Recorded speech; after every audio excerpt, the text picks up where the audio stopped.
आज काय निमित्त कीर्तन की निमित्त कीर्तन आहे. काही कीर्तन नित्याचे असतात, काही कीर्तन निमित्ताचे असतात महाराज. आजचं कीर्तन हे नित्याचं नाही पण निमित्ताचं कीर्तन आहे. निमित्त काय दादा? हा, वर्षश्राद्ध. वर्षश्राद्ध हे निमित्त नाही, वर्षश्राद्ध उत्सव आहे. प्रसंग दुःखाचा का सुखाचा आहे? प्रसंग दुःखाचा आहे आणि पाहतोय काय? सुख पाहतोय. दादांना काय घरात म्हणत होते? सगळे नानाच म्हणायचे. हो, त्यांचा फार मोठा अधिकार होता. ते देवीचे भक्त होते. हा, आणि त्यांना नाना या नावाने सगळे ओळखायचे. ज्या वेळेस नानांची निधन वार्ता आपल्यापर्यंत पोहोचली, आपली दशा झाली का नाही? आपण पाणी पिलो नाही, अंगावर चांगली कपडे परिधान केली नाही, हा, पोटाला खाल्लं नाही. नाना गेलेल्याची वार्ता कळाली आहे या दशेत आपण इथं आलो. कधी? गेल्या वर्षी ज्येष्ठ शुद्ध त्रयोदशीला. आणि याच वर्षानंतर आपण भव्यदेव मंडप टाकतोय, सुंदर असं अन्नदान करतोय. वर्षानंतर इथं ज्ञानदान करतोय. घरामध्ये पिंडदान झालं असेल मला वाटतं. का बरं? याचं कारण काय? प्रसंग दुःखाचा आहे, पाहतोय सुख. आम्ही 1 वर्ष रडत बसलो नानांसाठी. नाना दिसले नाहीत, बोलले नाहीत, चालले नाहीत. हो का? तर आमचा भारतीय संस्कृती विश्वास आहे, हिंदू तत्वावर विश्वास आहे आमचा. हो, तुका म्हणी नाही विश्वास ज्या म्हणी पाहावे पुराणी विचारुनी. आम्ही 1 वर्ष रडत बसलो, बोलले नाहीत, चालले नाहीत, दिसले नाहीत. आणि वर्षानंतर आम्ही कार्य करून का आम्हाला पुराणात सापडलं. काय सापडलं? जोपर्यंत आई वडील जिवंत आहे तोपर्यंत त्या मुलांनी स्वतःच्या आई वडिलाची देवाप्रमाणे सेवा करावी. महाराज, आमचा नाना देवच होता हो. आम्ही देवाप्रमाणे सेवा केली असं काय म्हणता तुम्ही? ते फार मोठे देवीचे पुजारी होते ना, म्हणे देवच होते. हयात असताना आमच्या नानांना आम्ही देव समजत होतो. तुम्ही तर म्हणता जिवंत आहे तोपर्यंत त्या आईवडिलाची सेवा देवाप्रमाणे करायची. आम्ही देवच म्हणत होतो ना.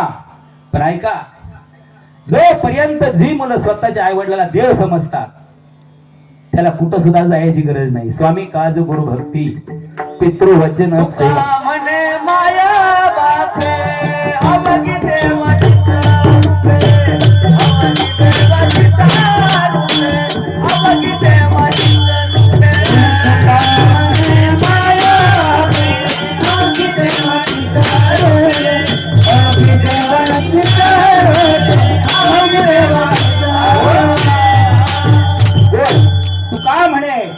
माय बापे अवघे देवाचे रूपे. तुकोबाराचं हयात प्रमाण खोटं ठरल ना. महाराज, आम्ही नानांना देव समजत होतो. ठीक आहे, हयात असताना आम्ही देवाप्रमाणे पूजा केली. मग आता करायची काय गरज आहे? पण इथं साधू संतांनी सांगितलं, स्वामी काज गुरु भक्ती पितृवचन सेवापती हीच विष्णूची महापूजा अनुभव नाही तुझा. तुम्ही तुमच्या पितरांची सेवा करा. कोण म्हणतात? विष्णुदेव म्हणतात. आणि जर तुम्ही तुमच्या पितरांची सेवा केली तर ती सेवा माझी, मला पोचती. ती सेवा माझी केल्याप्रमाणे. का? तर ज्यांनी तुमच्यासाठी हाडाची काढा रक्ताचपणे रात्रीचा दिवस केला त्यांना विसरून चालणार नाही. मग त्यांना जर विसरलेच मग काय होतं?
मध्ये हानी पचतेल खाली 84चा हानी होता. कुणाला विसरल्या? माता पित्याला का पितरांना? आणि पितरांना विसरल्या. वंशीधराचारी पुत्र धारा, ओ वंशीधराचारी पुत्र धारा, वंशीधराचारी पुत्र धारा, वंशीधराचारी पुत्र धारा. करी पितर आहा कटात करी पितर वंशीधराचारी पुत्र धारा, पुत्र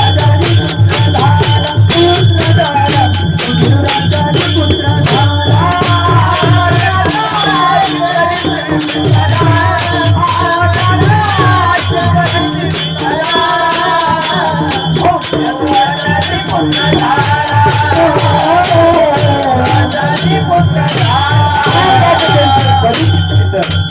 वंशी दुराचार पुत्र झाला. का कसं होतं? मातृदोष लागतात, पितृदोष लागतात. पितृदोष लागतात का मातृदोष लागतात? आतापर्यंत तुम्हाला कोणी मातृदोष सांगितले का? सांगितलं काय? कशामुळं? आहा काट त्यांचे करीती पितर, त्या पितरांचं तुम्ही काहीच केलं नाही.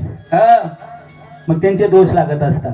मग नवरा बायकोत मेळ नाही, भावात मेळ नाही, कोणात मेळ लागत नाही. महाराज माणूस म्हणतो मग माझं असं कसं झालं, तुझं तसं कसं काय होईल? हो, काकड्यात तर सुंदर सांगितलं. नाही संतकृती श्रवणी आली, नाही साधू सेवा घडविली, पितृवचनासी पाठ दिली. पितरांना पाठ देऊन चालत नाही दादा. हो, तुम्ही किती पळा, पण ज्यांनी तुमच्यासाठी हाडाची काळ्या रात्रीचा दिवस दिवसाची रात्र केली आहे त्यांना विसरून चालणार नाही. आमचे नामनेर आहे, स्पष्ट पुरावा देतात. काय देतात? काय देतात? बाबा मान पीर आशीर्वाद देते,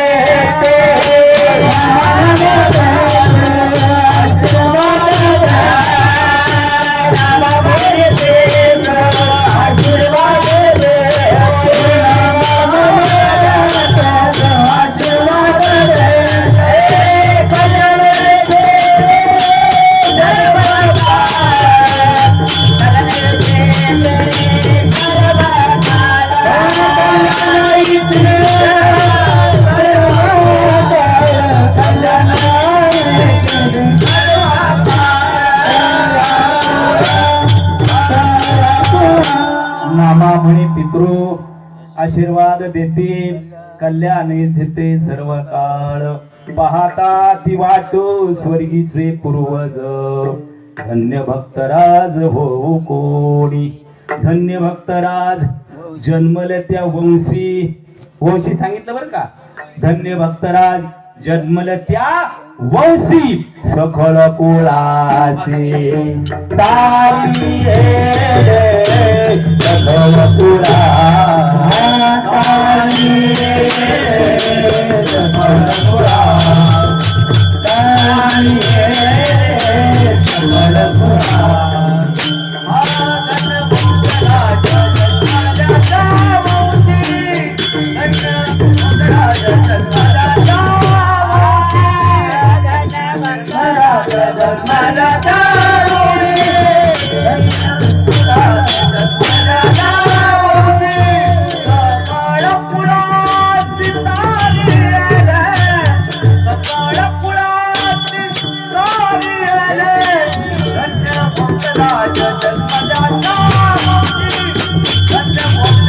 सखल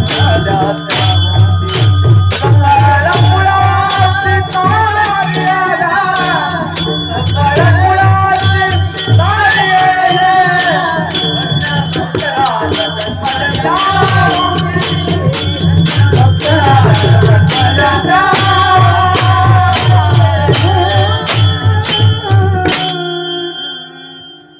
धन्य भक्तराज जन्मतेव सखळ कुळाची तारेले, पाहता ती वाट स्वर्गीचे पर्वत. धन्य भक्तराज हो कोणी. असा जर भक्त जन्माला आला त्या वंशात सांगितलं बरं का, त्या कुळात सांगितलं. एक सात्विक भक्त जन्माला आला, गळ्यामध्ये माळ नाही सांगितली, कपाळी बोका नाही सांगितला. हो, गळ्यामध्ये माळा असावीच, कपाळी बोका असावाच, पण तुळशी माळ गळा, गोपीचंद टिला, हृदय कळवाला वैष्णवाचा नाही. आमच्या गळ्यात माळ नसू द्या, हो, हे कपाळे बोका नसू द्या, पण तसा भक्तराज जन्माला आला. म्हणून त्या जीवाच्या नावानं आज काय आहे? अन्नदान आहे, पिंडदान आहे, ज्ञानदान आहे आणि वस्त्रदान आहे. असा भक्तराज जन्माला आला. मग काय होतं? सखळ कुळाची तारी येते. एक पुत्र जर सात्विक जन्माला आला तर 21 कुळीचा उद्धार करतो, 21 कुळीचा उद्धार करतो. आणि त्याच कुळामध्ये एक कन्या जर सात्विक जन्माला आली, कन्या, तर 42 कुळीचा उद्धार करते. मग त्या जीवाला अधोगतीतून ऊर्ध्वगती प्राप्त करून देण्यासाठी केलेला ठास आहे. यासाठी केला होता ठास शेवट